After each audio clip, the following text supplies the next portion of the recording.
오늘은 베드로전서 18번째 시간입니다. 베드로전서 4장 12절부터 19절까지의 말씀입니다.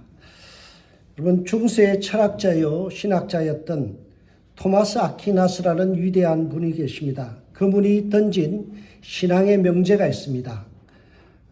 행위는 존재를 따른다라는 말이에요. 아지르 세키티르 에세라는 말인데요. 행동은 무엇에 의해서 결정되는가 하면 그 사람의 존재됨, being에 의해서 doing, 행위가 나온다라는 거예요. 이것은 매우 성경적인 그러한 입장입니다. 마태복음 23장 26절에 보면 예수님께서 이렇게 말씀하셨어요. 먼저 잔속을 깨끗이 하여라. 그리하면 겉도 깨끗하게 되리라. 내 속이 거룩해지고 아름다운 존재가 되어지면 자연스럽게 그 사람에게 나타나고 열매 맺는 삶은 탐스럽고 풍성한 삶이 될 것이다 라는 거예요. 무엇보다 being, 존재가 우선입니다. 존재됨이 중요한 거예요. 그래서 베드로 사도는 새로운 단락인 4장 12절부터 5장 11절에서 고난에 대처하는 성도의 자세에 대해서 쭉 이제 살펴볼 것인데, 그 첫 부분 12절의 첫 단어를 우리에게 의미심장하게 던지고 있습니다. 그게 뭔가요? 사랑하는 자들아. 아가페 토이라는 단어를 썼는데요. 사랑하는 자들아라는 이 말을 영어로 보면 beloved, 사랑받는 존재들이요, 그런 뜻이에요. 고난에 대처하는 올바른 성도의 자세를 이야기하면서 뭐라고요?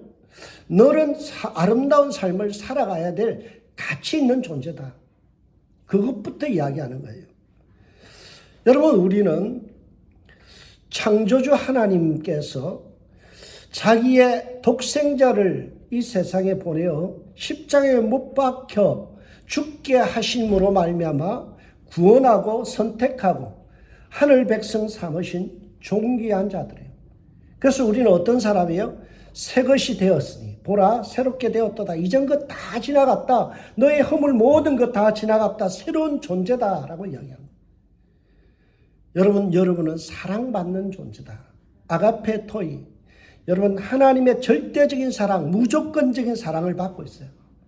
세상에서는요, 남편에게 사랑 못 받을 수 있습니다. 자녀들에게 사랑 못 받을 수 있어요. 형제들에게 외면받을 수 있어요. 그러나 우리의 주인 되신 예수님은요, 여러분을 끝까지 사랑하시고 무조건적으로 사랑하신다라는 사실이에요. 여러분이 얼마나 존귀한 자들인지를 우리가 서로가 인식해야 돼요. 그래야 여러분의 행동에 변화가 일어나요. 내가 허접한 사람이라 생각하면요, 허접한 행동을 해요. 내가 존귀한 사람이고 뼈대 있는 가문의 사람이다 생각하면요, 그에 걸맞는 행동이 저절로 나온다는 거예요. 여러분의 삶이 천박하다는 것은 내 자신에 대한 나의 이미지, 셀프 이스팀이 너무 낮다라는 거예요. 자존감이 낮은 사람들은 모든 것을 부정적으로 봐요. 그러나 자기의 셀프 이스팀, 자기 스스로가 하나님 안에서 존귀한 자라는 것을 발견한 사람은 행동이 다르고요, 생각이 다르고 모든 것을 이해하는 범위가 달라지는 거예요. 시편 139편 14절에 보면 성도가 얼마나 존귀한 자인지 이렇게 설명합니다. 내가 주께 감사함은 나를 지으심이 심히 기묘하심이라. 주께서 하신 일이 기이함을 내 영혼이 잘 아나이다. 여기에 보면 심히 기묘하다라고 표현하고 있는데요. 이전 성경에는 참 재밌는 표현을 했어요. 신묘막측하다. 이 뜻을 찾아보니까 어미하고 기이하며 비상하여 감히 헤아릴 수 없는 정도로 묘하다, 그런 뜻이에요. 우리가 어떻다고요? 영어 성경에 보면 fearfully, 경외롭고도 wonderfully, 놀랍도다. 여러분 스스로가 거울을 보면서 참 놀랍다, 참 경이롭다라는 생각을 한번 해보셨어요? 하나님이 나를 만드셨는데 나를 참 놀랍도록 경이롭도록 나를 만드셨다는 사실이에요. 이걸 잊어버리니까 어때요? 내 자신에 대해서 한없이 부끄럽고 자존감이 낮아지고 창피해지고 자신감이 없는 거예요. 하나님은 우리를 어떻게 지었어요? 경이롭고도 놀랍도록 만드셨다는 거예요. 성도가 하나님으로부터 탁월한 사랑과 경이롭고 놀라운 사람으로 재창조받아서 우리는 거듭난 사람이 되었다라는 거예요. 그러므로 성도는 고난 속에서도 허접한 삶에 빠져들어가는 존재가 아니라 멋지게 살아내야 될 책임 있는 존재다. 이 사실을 베드로전서는 4장 16절, 오늘 보면 16절에서 이렇게 이야기합니다. 만일 그리스도인으로 고난을 받으면 부끄러워하지 말고 도리어 그 이름으로 하나님께 영광을 돌리라. 여러분, 그리스도인이라는 단어가 사도행전에 2번 나오고 나서 그 다음에 베드로전서에만 나오는 단어예요. 오늘 본문에 나오는 단어인데요. 여러분, 우리는 그리스도인, 성도입니다. 우리가 만일 성도로 고난을 받으면 부끄러워하지 말고 도리어 그 이름으로 하나님께 영광을 돌리는 아름다운 인생을 살아가는 거예요. 고난 앞에서 함몰되어지고 깨어지는 인생이 아니라 당당하게 하나님 앞에 영광을 돌리며 살아가야 될 그러한 존재다. 그런 책임이 있는 사람이다라는 거예요. 이런 탁월한 삶을 어떻게 살 수 있을까요? 여러분, 우리의 삶이 만만치 않죠? 고단합니다. 고난이 참 힘들어요. 그럴 때 우리가 어떻게 매력적인 인생을 살아갈 수 있을까요? 저는 신앙생활을 56년 동안 해오면서 깨달은 하나가 있어요. 그게 뭔가 하면 신앙에 접어두기. 신앙에 접어두기. 접어두고 생각하는 거예요. 내가 목사지. 그래, 접어두고 목사니까 이건 해야 돼. 여러분, 고난이 오는데 아침에 새벽에요. 어떤 날은 피곤해서 새벽기도 가기 싫을 때가 있어요. 그럼 뭐 어떻게 해요? 그래, 나는 목사지. 기도해야 될 책임 있는 사람이지. 그걸 접어두면 어때요? 일어나지는 거예요. 내가 사랑해야지. 여러분, 저도 인간이에요. 미운 사람 미워요. 그런데 내 감정을 추스릴 수 있는 비결이 뭔가요? 그래, 너는 목사잖아. 그걸 접어두니까 어때요? 그때부터 미워하지 아니고 도리어 사랑하는 액션이 나오는 거예요. 이게 바로 접어두기죠. 철학에서는 이 개념을 공리 악시움이라고 이야기해요. 조건 없는 전제된 명제, 프로포지션이라는 단어인데요. 명제가 있죠. 접어두는 거예요. 공리라는 악시움은요, 어떤 건가 하면 다른 조건을 달 수 없는 거예요. 예를 들어서 삼각형 하면 세 면이 만나야 삼각형이 되죠. 네 개의 면을 놔두고 삼각형이라 할 수 없다는 거예요. 그러니까 삼각형이 되기 위해서는 세 면이라는 게 있어야 된다. 이게 공리, 그게 명제예요. 마찬가지로 무조건적으로 이거는 받아들여야 되죠. 왜 세 개를 가지고 삼각형이라 할까? 자꾸 고민하면 안 되는 거예요. 그거는 좀 정신과 치료를 받아야 돼요. 여러분, 신앙도 마찬가지입니다. 신앙생활에서 공리처럼 접어두기가 돼야 될 부분들이 있죠. 그것이 바로 고난이라는 거예요. 성도가 당하는 고난, 이거는 접어둬야 된다. 12절을 다시 봅시다. 사랑하는 자들아, 사랑받는 너는 존재다. 그리고 나서 뭐라고요? 너희를 연단하고 오는 불시험을 이상한 일 당하는 것 같이 이상히 여기지 말고 라고 이야기하죠. 베드로 사도는 성도라면 항상 고난을 당할 것을 예상하고 예측하고 살아가라는 거예요. 주님을 따른다는 것은 고난이 따라온다는 것을 전제하고 살아가는 거예요. 고난 없는 편안한 신앙생활에는 있을 수 없습니다. 우리는 뭔가를 섬기려면 희생해야 되고요. 내가 낮아져야 되고요. 수많은 고통이 따라요. 그럼에도 불구하고 그것을 받아들이는 거예요. 접어두는 거죠. 근데 문제가 뭐예요? 내가 받아들이고 접어두기에는 내가 당하는 고난의 강도, 스트렝스가 너무 강하다는 데 문제가 있어요. 그냥 섬기는 것 정도는 할 수 있죠. 인생 살다 보면요, 내가 대책이 안 서는 고난이 올 때가 있어요. 눈물을 흘려도 해결이 안 되고 주님 앞에 와서 발부둥 쳐도 해결이 안 되는 문제들이 있어요. 이러한 고난들. 그래서 12절에 성도가 당하는 고난을 뭐라고 이야기해요? 불시험이라고 이야기죠. 여러분, 불에 손가락 한번 넣어 보신 적 있나요? 데워 보신 적 있나요? 얼마나 고통스러워요. 그가 같은 시험이 온다는 거예요. 그 정확히 번역하면 불시험이라는 단어가 너희 중에 타고 있는 불, 그런 거예요. 지금 타고 있대요. 한 차례가 아니라 파도처럼 계속해서 밀려 들어오는 고난, 이게 불시험이란 뜻이에요. 그래서 불시험으로 오고 있다. 기노메 네라는 단어를 썼는데요. 오는이라는 단어를 갖다가 보면은 현재 분사형으로 되어 있어요. 이 말은요, 헬라어에서 어떤 뜻인가 하면 과거에서 시작된 어떤 것이 지금도 영향을 미칠 때 이러한 시제를 써요. 그러니까 불시험이 없다고요? 어떤 건가 하면 이전에도 내가 당했는데 지금도 당하고 있다는 거예요. 근데 이것이 오늘 끝나는 게 아니라 죽는 그날까지 계속 되어진다는 거죠. 여기에 우리의 한계가 있고 우리의 딜레마가 있는 거예요. 고난이 한순간만 있었으면 좋겠는데, 이전에 다 지나가 버렸으면 좋겠는데, 내가 지금 살아가는데도 생적고 살아있으니까 계속 고통을 당하더라는 거예요. 산 넘어 산이에요. 이 문제 좀 해결되면 좀 편안할까 싶었는데 또 머리 아픈 고통이 오고 갈등이 오는 거죠. 살아가는 날 동안 계속되어지는 이 고통의 강도가 너무 강하다는 게 문제예요. 여러분, 이처럼 파도처럼 계속 정신 못 차리게 밀려드는 고난을 어떻게 받아들이가 말씀합니까? 이상히 여기지 말라. 이상히 여기지 말라. 여기서 이상이라는 말은요, 어떤 뜻인가 하면 충격, 그런 뜻이에요. 매우 충격적인. 그것을 뭐 하지 말라고요? 이상히 여기지 말라. 충격받지 말아요. 괜히 제스테라는 매라는 말은 아니다라는 말이에요. 그렇게 하지 말라는 거 어떻게 해요? 충격 먹지 말라는 거예요. 여러분, 오늘 내게 오는 이 고통의 앞에서 내가 충격 먹으면 안 돼요. 놀라지 말라는 거예요. 왜 성도는 정신을 기절시킬 것 같은 이 강력한 고통 앞에서, 충격적인 사실 앞에서 우리가 충격 먹거나 놀라면 안 될까요? 그 고난이 성도의 불순물을 제거해 주기 때문이죠. 그래서 더 성숙한 그리스도인으로 나아가게 만들기 때문이에요. 오늘 12절에 보면 고난의 목적을 제시합니다. 너희를 뭐 하려고요? 연단하려고. 오는 불시험. 불시험의 목적이 어디에 있어요?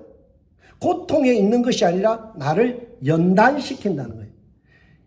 이 연단이라는 단어가 프로세이라는 말인데요. 이 단어의 뜻은요, 어떤 뜻인가 하면 불순물을 제거하기 위해서 용광로에다 집어넣고 녹인다는 뜻이에요. 순수한 금속을 얻기 위해서는 용광로에다가 어떤 걸 넣어요? 녹슨 고철도 집어넣고 쓸모없는 폐자재도 막 집어넣어요. 그래서 녹여놓으면 어때요? 불순물이 싹 사라지고 거기서 깨끗한 철이 나오고 깨끗한 금이 나오는 거예요. 이게 바로 연단이라는 뜻이에요. 우리에게 고난이 있는 이유가 뭐예요? 더욱더 우리가 정결한 그리스도인 되려고. 그래서 이런 성경의 표현 있죠. 내가 고난당하기 전에는 주님의 뜻을 잘 몰랐지만 고난당하는 것이 내게 유익이라. 고난으로 인해서 주의 율례를 배웠습니다. 하나님 말씀에 따라서 살아가는 방법을 배웠습니다. 이렇게 고백하잖아요. 여러분, 고통이 없고 고난이 없으면 갈등이 없어요. 갈등이 없으면 성장이 없어요. 우리는 계속해서 고난 속에서 내가 담금질되어지고 재련되어지고 그리고 내 속에 있는 불순물 찌꺼기들이 사라지면서 정결하게 되는 거예요. 우리 스스로의 신앙이 굉장히 아름다워지고 순백해지는 거예요. 여러분, 고난이라는 용광로를 두려워하지 마세요. 거기에 들어갈 때 하나님은 불순물을 제거하고 더 존귀한 자로 만드시는 거죠. 이 사실을 베드로전서 1장 7절을 통하여 이미 우리에게 말씀했습니다. 너희 믿음의 확실함은 불로 연단하여도 없어질 금보다 더 귀하여 예수 그리스도께서 나타나실 때에 칭찬과 영광과 존귀를 얻게 할 것이니라. 여러분, 오늘 우리가 이렇게 고난받는 거 의미 없는 게 아니라는 거예요. 오늘 내게 이렇게 어렵고 힘든 이유가 뭐라고요? 칭찬과 존귀와 영광을 받을 그러한 존재로 더 성격시키고 성화시키고 아름답게 만들어가는 과정이라는 거죠. 고난이 이유 없이 주어진 것이 아니라 우리를 예수님 닮게 만드는 귀한 축복의 선물이에요. 여러분, 마치 조개살에 모래가 파고들면요, 그 조개는 모래의 고통을 이겨내기 위해서 분비물을 자꾸 내놓죠. 그래서 그 모래를 감싸다 보면 그게 나중에 커져서 뭐가 돼요? 진주가 되는 거예요. 모래 그대로 쓰면 어떻게 될까요? 그것은 이 조개가 썩어져 버립니다. 그런데 그 분비물을 자꾸 발생해서 아픔을 이겨내려고 할 때 뭐가 된다고요? 진주를 만들어내요. 여러분 고통 앞에서 여러분 모래로 남으면 인생 썩어지는 겁니다. 썩은 인생 되는 거예요. 그러나 우리에게 주어진 이 고통을 갖다가 기도로서 녹여내고 눈물로서 녹여내면 어때요? 그것이 진주 같은 신앙이 되는 거예요. 그래서 고난은 우리로 하여금 버릴 것을 버리게 만들고 끊을 것을 끊게 만들어서 새로운 피조물, 하나님의 형상을 회복하게 만드는 거죠. 예수님 더욱더 닮아가게 만들고요. 예수님의 뒤를 따르는 제자의 삶을 살아가게 만드는 거예요.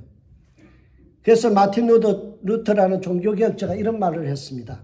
고난은 제3의 성례, 세크라멘트다. 세크라멘트. 오늘 성찬식을 하는데요. 우리 기독교에서 두 가지의 성례전이 있습니다. 하나는 뭐예요? 세례. 하나는 또 뭐예요? 성찬.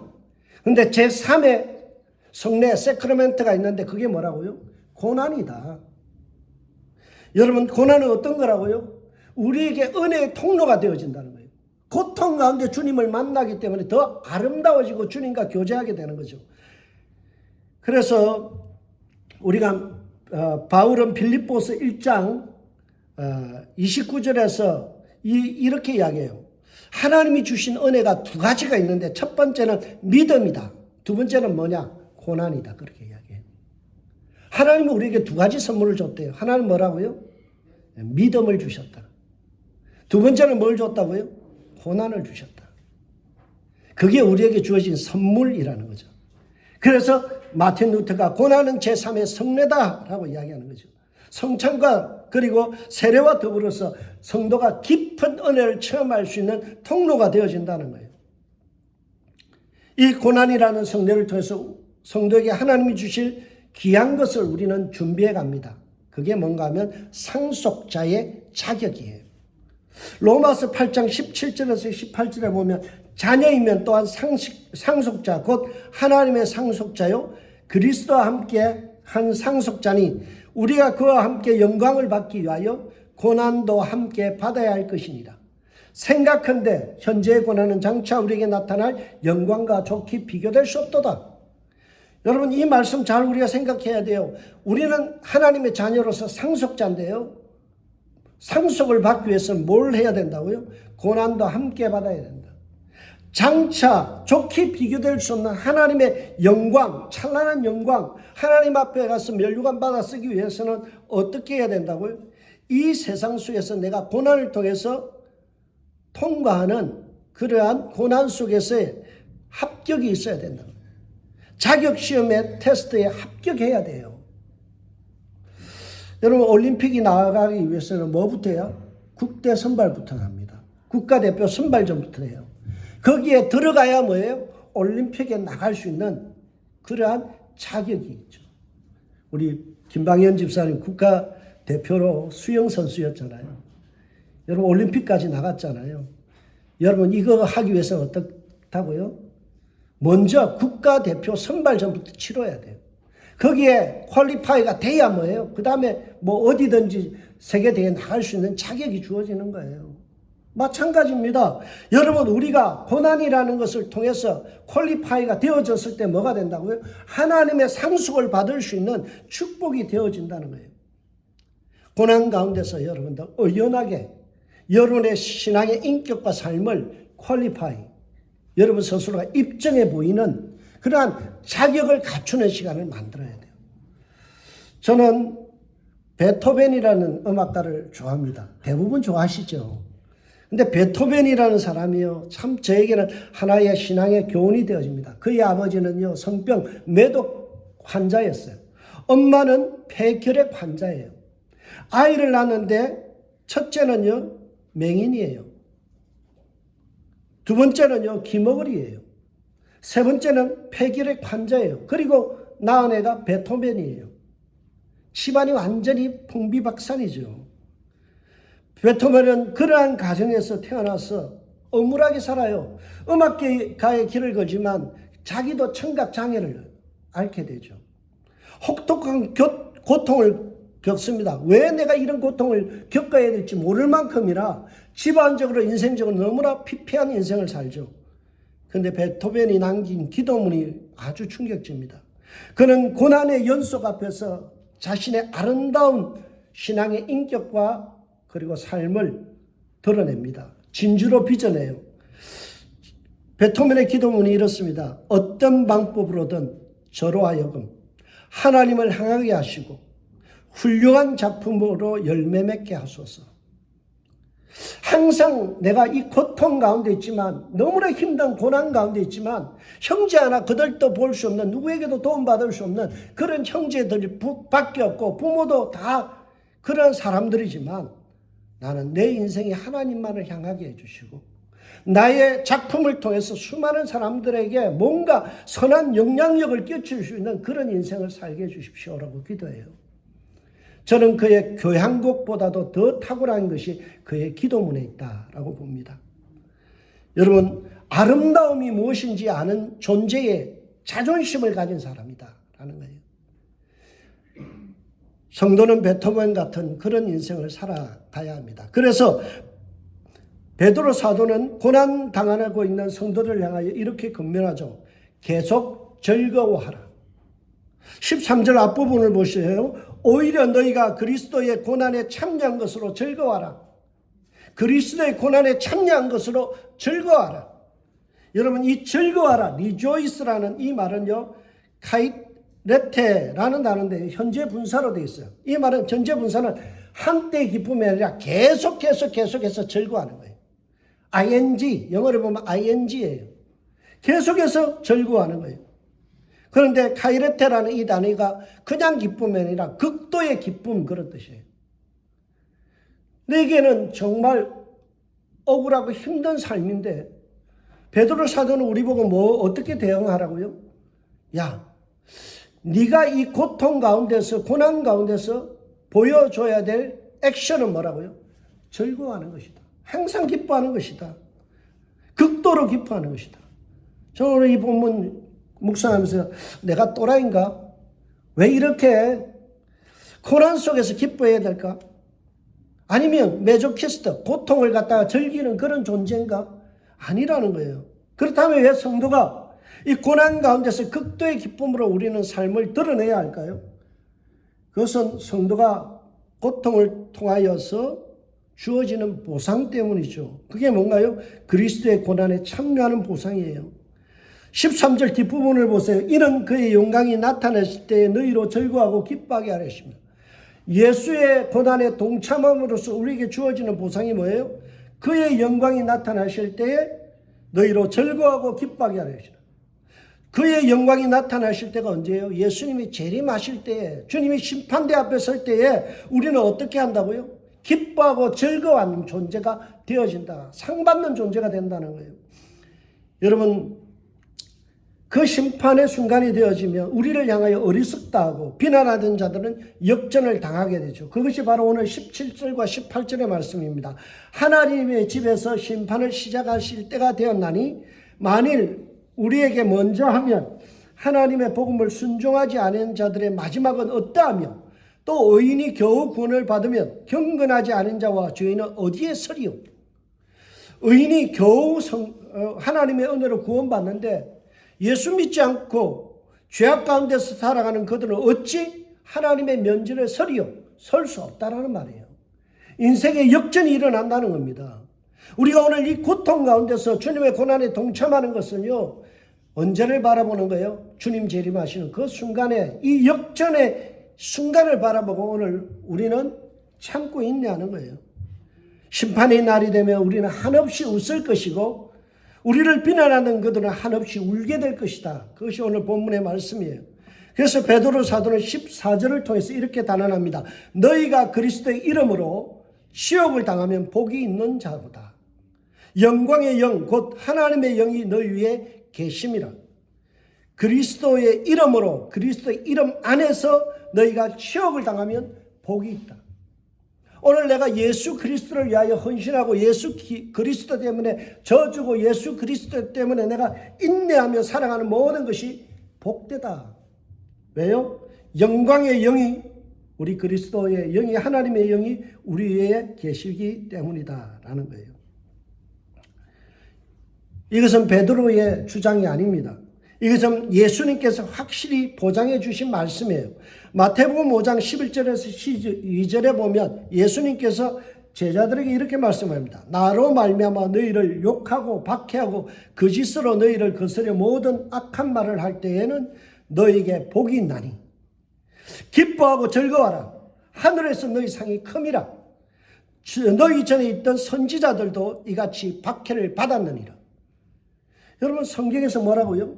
우리가 모든 사람들로부터 핍박받고 욕을 듣고 박해를 받고 거짓말로 나를 음해하고 악한 말을 막 쏟아낼 때 우리는 그것이 복이다. 왜요? 기뻐하고 즐거워해야 될 이유가 하늘의 상이 큼이기 때문에. 여러분, 성도는 고난을 축복으로 받아들일 수 있어야 돼요. 왜냐하면 성도가 고통당할 때 하나님의 임재를 경험하는 축복이 있기 때문에 그래요.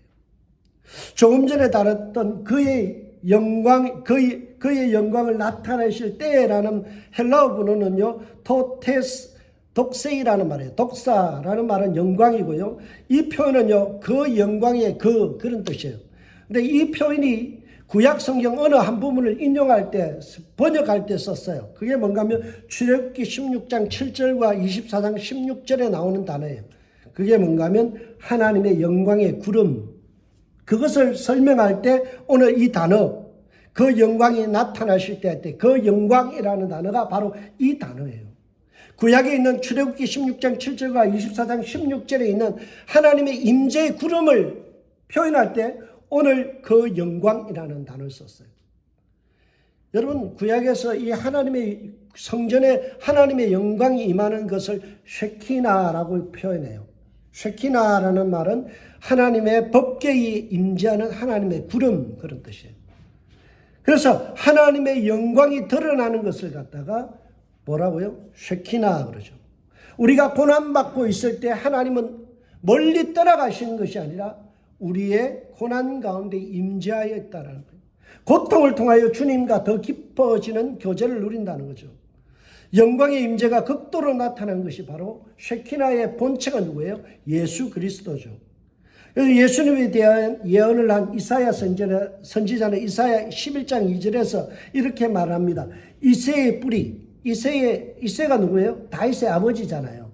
그러니까 이새의 뿌리, 다윗의 자손에게서 한 지팡이가 나오며 그 뿌리에서 한 꽃이 나올 것이요. 누구예요? 예수님께서 태어날 것이요. 그의 위에 하나님의 영, 곧 지혜와 총명의 영, 모략과 힘의 영이요 지식과 경건의 영이 강림하시리니. 여러분, 예수 그리스도가 바로 하나님의 영광의 구름이에요. 여러분, 우리가 예수님을 영접할 때 그분은 내 마음속에 와 계시죠. 그래서 그분은 나를 떠나지도 아니하시고 나를 버리지도 아니하신다는 거예요. 내가 고난 가운데 있을 때 주님은 우리와에게 임마누엘, 우리와 함께 하신다. 예수님 탄생할 때 그의 이름을 임마누엘이라 하리라. 뭐예요? 그와 우리와 함께 계신다는 거죠. 고통당할 때 예수님은 등 돌리고 외면하는 것이 아니라 고통 가운데서 십자가에서 고통받으신 그 주님께서 오늘 나와 함께하고 계신다는 거예요. 이것을 강조하기 위해서 베드로 사도는 독특한 한 단어를 쓰고 있습니다. 그게 뭔가 하면 계심이라. 오늘 본문에 나오는 계시다라는 표현이 있죠. 이 단어는요, dwelling, 자리 잡다, 거주하다, 그런 뜻이에요. 여러분, 대표적인 사례가 뭐예요? 고통 가운데 있을 때에 주님이 함께 하신 사례가 사도행전 7장 55절에 나오죠. 스데반이 고통받을 때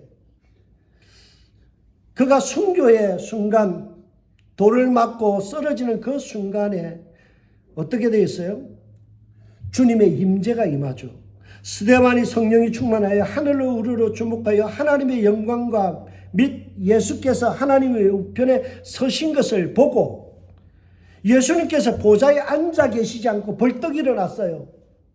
성도가 그 십자가의 고난을 동참하는 순교의 현장에 있을 때 주님께서 어떻게 하셨어요? 보좌에 앉아 있는 것이 아니라 벌떡 일어나서 그 순교자의 그 현장을 바라보고 있으면서 뭐 했다고요? 하나님의 영광, 임재를 선포해 주시고 임재시켜 주셨어요. 그러니까 어떻게 됐어요? 이런 기쁨 때문에 스데반은 고통과 고난 가운데서도 흐트러짐이 없어요. 그런 고통 속에서 이렇게 기도합니다. 그들이 돌로 스데반을 치니 스데반이 부러지져 이르되 주 예수여 내 영혼을 받으시옵소서 하고 무릎을 꿇고 크게 불러 이르되 주여 이 죄를 그들에게 돌리지 마옵소서 이 말을 하고 자니라. 여러분 여기에 보면 스데반이요 돌이 날라오고 피투성이가 되는 그 순간에 무릎을 딱 꿇었어요. 흐트러짐이 없어요. 그리고 기도합니다. 어떤 내용을 기도해요? 예수님께서 십자가에서 하셨던 그 기도와 똑같은 말을 해요. 주여 이 죄를 그들에게 돌리지 마옵소서. 예수님의 고난을 생각하며 십자가를 생각하며 의연하게 그렇게 죽음을 맞이해요. 그래서 뭐라고요? 이 말을 하고 자니라. 발악하고 죽는 게 아니에요. 죽음이 무서워서 막 발악하는 그런 존재가 아니에요. 돌이 날라오는 순교 현장에서도요. 옷매무새를 발효하고 무릎을 딱 꿇고 기도하면서 죽어가는 거예요. 이게 얼마나 멋있는 사람입니까? 얼마나 멋진 그리스도인입니까? 순교의 순간에 돌이 날아와도 흐트러짐이 없는 그 늠름한 자세, 그러면서 주님과 깊이 교제하고 주님의 임재를 경험하는 거예요. 그래서 베드로 사도는 이런 깊은 영성을 요청합니다. 그래서 13절에 보면 고난에 참여라는 단어를 쓰고 있어요. 이 참여라는 말이 재밌는데요. 참여라고 번역하기보다는 고난과 교제하다 그런 뜻이에요. 고난의 순간에 우리는 이 고난과 교제함으로써 누굴 더불어 교제해요? 하나님과 예수 그리스도와 더불어 교제하는 거죠. 스데반이 그 고난의 현장에서 예수님과 교제했던 것처럼 우리는 고통 가운데서 예수님과 더 깊은 고난을 통해서 주님과 교제하게 되죠. 우리는 고난의 순간에도 성도는 그리스도와 함께 풍성한 교제를 누리는 사람이 되어야 돼요. 이 사실을 16절에서 이렇게 설명합니다. 만일 그리스도인으로 고난을 받으면 부끄러워하지 말고 도리어 그의 이름으로 하나님께 영광을 돌리라. 여러분 고난을 부끄러워하지 않고 하나님께 영광을 올리는 그런 삶이 되어야 된다는 거예요. 그리고 더욱 하나님이 허락해 주신 이 남은 생애 동안 선을 행하며 내 삶을 선용하는 일을 해야 되죠. 그것이 19절의 말씀입니다. 이러므로 하나님의 뜻대로 고난을 받는 자들은 또한 선을 행하는 가운데 그 영혼을 미쁘신 창조주께 의탁할지어다. 참 재미있는 표현이 여기 있어요. 의탁할지어다. 이 말은요. 두 가지의 뜻이 있습니다. 첫 번째 예금하다, 두 번째 맡기다라는 뜻이에요. 여러분 우리가 어떻게 살아야 된다고요? 의탁하면서 살아가야 돼요. 주께 맡기면서 살아가야 돼요. 여러분 하나님을 신뢰하기 때문에 나의 인생을 주님께 온전히 맡기며 살아가는 거죠. 우리가 잘 아는 잠언 16장 3절 말씀 있죠. 너의 행사를 여호와께 맡기라. 그리하면 내가 경영하는 것을 이루리라. 우리가 고난 가운데서 해야 될 건 뭐예요? 의탁하는 거예요. 주님 함께 내 삶을 의지하는 거죠. 맡기는 거예요. 내 인생에 대해서 주님께 맡기는 거예요. 내가 감당할 수 없는 이 고통에 대해서 하나님께 맡기는 거예요. 이게 우리가 해야 될 일이에요. 그리고 또 뭐 한다고요? 여기에 보면 예금하는 거예요. 예금. 예금이란 말이 참 저에게는 와닿았어요. 왜냐하면 예금이 뭐예요? 디파짓이잖아요. 디파짓. 여러분 은행에 가서 디파짓 한 돈은요. 언제든지 뭐예요? 내가 찾아쓸 수 있어요. 내가 고통 가운데서 예금해 두면요. 적금 들어 놓으면요. 나중에 끝에 가면 원금의 이자까지 나는 받을 수 있어요. 내가 고난 가운데서 어려울 때마다 주님 앞에 선이라는 것을 고통 가운데서 선을 자꾸 디파짓 해가면 그것이 뭐예요? 원금이에요. 근데 주님께서 그 원금만 돌려주는 것이 아니라 뭐까지요? 이자까지 쳐서 우리의 삶의 면류관으로 또 우리의 삶에 필요할 때 때를 따라 돕는 은혜로 함께 하신다. 그래서 우리 성도는 어떻게 살아야 돼요? 오늘 본문의 말씀처럼 선을 행하는 가운데서 그 영혼을 미쁘신 창조주께 의탁하며 살아가야 돼요. 여러분 선을 행하는 가운데서 살아가야 돼요. 고통스럽다고 짜증 부리면 안 돼요. 내 삶이 힘들다고요. 나만 쳐다보고 있으면 안 돼요. 힘들수록 어떻게 해야 된다고요? 이웃을 돌아보고 힘들수록 더 섬기고 내가 힘들고 어려울수록 어떻게 돼요? 더 많이 넉넉해져야 돼요. 그럴 때 그것이 뭐예요? 하나님 앞에 돌려받는 귀한 축복의 씨앗이 되죠. 전도서 11장 1절의 말씀이 참 저의 마음속에 와닿는 말씀이에요. 너는 내 떡을 물 위에 던지라. 여러 날 후에 도로 찾으리라. 여러분, 물 위에 떡을 던지면 어떻게 될까요? 버려지는 것 같아요. 근데 이 유대인들은 무슨 뜻인가 하면 네가 선행을 베풀면 여러 날 후에 하나님께서 다시 그 선한 행위를 기억하시고 다시 갚아주신다. 그런 뜻이에요. 여러분, 우리가 고난 가운데서 수많이 뭐 해야 될까요? 선을 디파짓해야 돼요. 하나님 앞에서 끊임없이 우리는 디파짓해요. 너는 내 떡을 물 위에 던지라. 소비하는 것 같고 허비하는 것 같지만 그것을 우리가 던지면요, 주님께서 여러 날 후에 다시 도로 찾게 하신다는 거죠. 주님께서 대갚아 주신다는 거예요. 고난 가운데서 무너지지 마세요. 그리스도인은 그렇게 고난 앞에서 허접하게 무너질 존재가 아니에요. 여러분은 하나님 앞에 사랑받는 존재이고 세상 속에서도 빛과 소금의 역할을 감당할 수 있는 모든 능력을 주님께서 이미 여러분들에게 주셨어요. 사랑할 수 있는 힘을 주셨어요. 내가 거기에 의지를 들여서 순종하는 것이 필요하죠. 내 삶에 선한 영향력이 나타나지 않는 것은요, 내가 하나님의 말씀에 순종하지 않아야 하기 때문이죠. 여러분, 성경은요, 엘리야도 우리가 같은 성정, 우리가 똑같은 인간이래요. 근데 주님 앞에 기도하니까 응답이 없죠. 여러분, 모든 사도들도 우리가 똑같은 인간이에요. 그러나 그 말씀에 순종함으로 탁월한 인생을 살아갔던 것 뿐이에요.